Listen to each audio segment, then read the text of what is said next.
को सलाम, आदाब, नमस्ते, सत श्री अकाल। मैं आपका अपना सैम भाई फ्यूचर स्टडी में आपका स्वागत करता हूँ।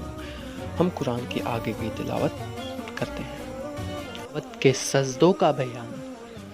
सजदे तिलावत उन्हीं लोगों पर अनिवार्य है जिन पर नमाज अनिवार्य है। कज़ा छूट हुई नमाज हैज मानसिक धर्म वाली औरतों पर वाजिब नहीं। अवैध, नाबालिग और ऐसे मजनू दीवाने पर वाजिब नहीं जिनका जनून दीवानापन एक दिन रात से ज़्यादा हो गया, चाहे उसके बाद ख़त्म हो या नहीं। जिस मंजूर का जनून दीवानापन एक दिन रात से कम रहे उस पर वाजिब है। इसी तरह मस्त और जुनबी वह व्यक्ति जिस पर गुस्ल वाजिब हो पर भी। तिलावत के सजदे के सही होने के वही सब शर्त हैं जो नमाज के सही होने की है, अर्थात तहात, पाकी और सतर अर्थात आवश्यकता अंगों को ढकना और नियत व किबले का सही होना।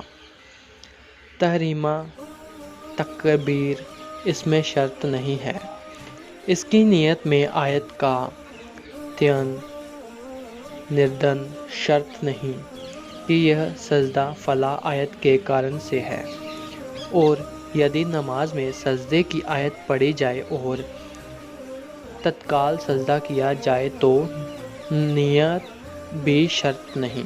जिन चीज़ों से नमाज फासिद खराब हो जाती है उन चीज़ों से सजदे सहब भूल का सजदा में भी खराबी आ जाती है और फिर इसका इआदा दोबारा करना वाजिब अनिवार्य हो जाता है।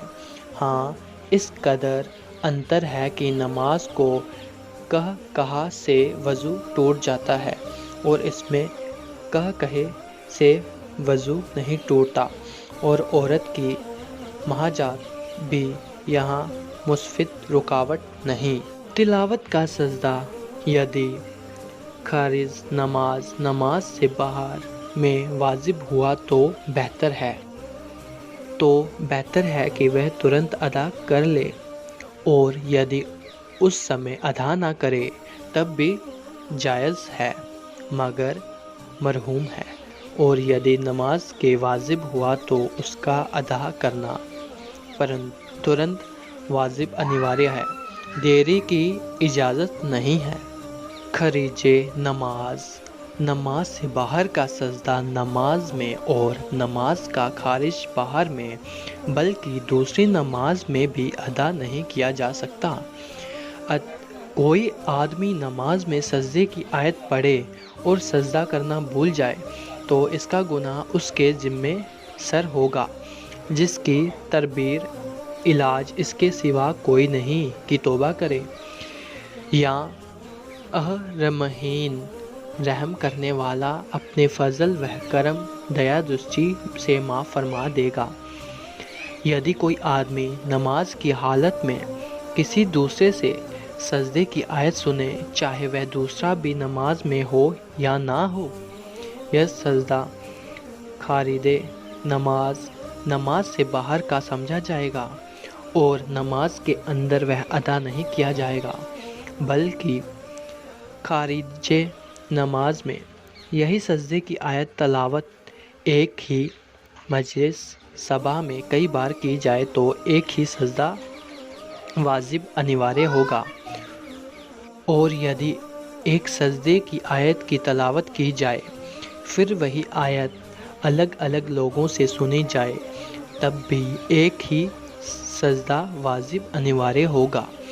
यदि सुनने वालों की मजलिम ना बदले तो एक ही सजदा वाजिब अनिवार्य होगा, चाहे पढ़ने वालों में मजलिस बदल जाए या ना बदले। और यदि सुनने वालों में मजलिस बदल जाए तो इस पर कई सजदे वाजिब होंगे, चाहे पढ़ने वालों की बदले या ना बदले। यदि पढ़ने की बदल जाएगी तो उस पर भी कई सजदे वाजिब होंगे। आमीन।